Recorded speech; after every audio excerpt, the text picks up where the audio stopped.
శ్రావణ మాసంలో సూర్య షష్ఠి భాను సప్తమి ఇవి ఎందుకు జరుపుతారు? బాగుందమ్మా. నమ సవిత్రే జగదేక చక్షుషే జగత్ ప్రసూతి స్థితి నాసహేతవే త్రయీమయాయ త్రిగుణాత్మకారిణే విరించి నారాయణ శంకరాత్మనే. ప్రతి మాసంలోనూ సూర్యుడికి సంబంధించినటువంటి పండగలు వస్తూ ఉంటాయి. అందులో రథసప్తమి మనందరికీ కూడా సూర్యభగవానుడికి సంబంధించినటువంటి పండగగా మనందరికీ తెలుసు. ఆ రకంగానే శ్రావణ మాసంలో కూడా సూర్య షష్ఠి అనేటువంటి దాన్ని కొన్ని ప్రాంతాల్లో జరుపుకోవటం ఉంది. సూర్యుడికి సంబంధించి శ్రావణ మాసానికి సంబంధించిన షష్ఠి తిథి. ఎందుకని సూర్య ఆరాధన చేయాలి? ఎందుకనంటే త్రిమూర్త్యాత్మకుడు ఆయన. త్రిమూర్త్యాత్మకుడు బ్రహ్మ, విష్ణు, మహేశ్వరుల యొక్క సమ్మేళనం. సృష్టి, స్థితి, లయము. దీన్ని ప్రతీకాత్మకంగా కూడా మనం తీసుకోవచ్చు. లోకంలో ఒక మంచి పని జరగాలి, సృష్టి. మనం మంచి పని చేస్తున్నాం, ఆ మంచి పని సరిగ్గా జరిపించాలి, స్థితి. కొంతకాలం తర్వాత ఆ మంచి అనేటువంటిది ఏదైతే ఉందో ఎంత చెట్టుకైనా సరే కొంతకాలానికి వాడిపోతుంది. అలాగే మంచి కూడా సరిగ్గా ముగింపు ఉండాలి.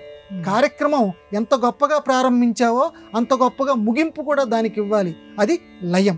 ఈ మూడింటిని కూడా అంటే మనం చేసేటువంటి కార్యక్రమాలు మొదలు, మధ్య, చివర సరిగ్గా ఉండేటట్లుగా చేయగలగాలి. ప్రతి కార్యక్రమం కూడా, అది ఏ కార్యక్రమం అయినా సరే, మన సంస్కృతికి సంబంధించింది కానివ్వండి, మన ఇంటి వ్యవహారాలు కానివ్వండి, ఇవన్నీ జరిపించాలి అని అంటే నువ్వు ఉదయమే చక్కగా లేచి సూర్యోదయానికి ముందే లేవాలి. ఇక్కడ సూర్యోదయం తర్వాత కాదు, సూర్యోదయానికి ముందే లేచి ఆ త్రిమూర్త్యాత్మకుడైనటువంటి ఆ సూర్యభగవానుడి గనక నమస్కారం చేస్తే, అందున ఈ శ్రావణ మాసంలో ఈ షష్ఠి నాడు గనక చేస్తే, ప్రత్యేకంగా చేయమన్నారు, చేస్తే ఏవైతే విఘ్నాలు ఉన్నాయో, ఒక మంచి కార్యక్రమం నువ్వు జరిపించలేదని చెప్పి బాధపడుతున్నావో, ఇంట్లో పెళ్ళి జరగలేదని బాధపడుతున్నావు, దానికి మంచి మొదలు దొరకట్లేదు అని చెప్పి బాధపడుతున్నావు, నువ్వు దాని చక్కటి ప్రారంభం నీకు కావాలి అంటే ఇదిగో ఈ శ్రావణ మాసంలో సూర్య షష్ఠి నాడు ఇంట్లో ఒక సూర్య విగ్రహం అన్నా పెట్టుకో. నాకంత ఓపిక లేదంటావా? ఎదురుకుండానే ప్రత్యక్ష దైవం నీకు కనపడుతున్నాడు సూర్య భగవానుడు.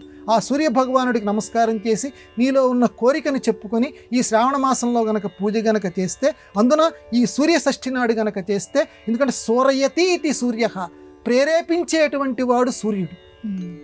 అందుకని ఆయన్ని గనక మనం ఆరాధన చేస్తే మంచి పనికి మనని ప్రేరేపిస్తాడు.